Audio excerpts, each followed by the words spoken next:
So I have a HP 15D8057, and when this computer logs in with a PIN code, this is what happens. Very, very, very strange indeed.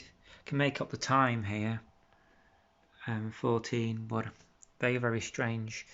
So I'll have a look at that. I'm going to try and, first thing I'm going to do is plug it into an external monitor or TV and see what happens.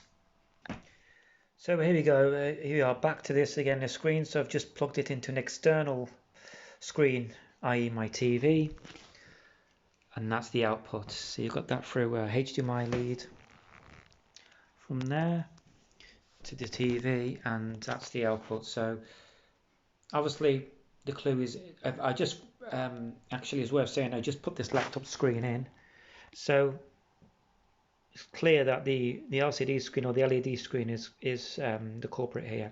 So I'll have to take that back. So if you ever get something like that, make sure it's not the Windows system or anything like that, the internal graphics. We've tested that by plugging it. That's why we plug it into an external screen to let us know whether it's a screen or not. So yeah, there we go. So subscribe for more videos and troubleshooting tips. Like or comment. Thank you so much. Wait for the next video. Thank you.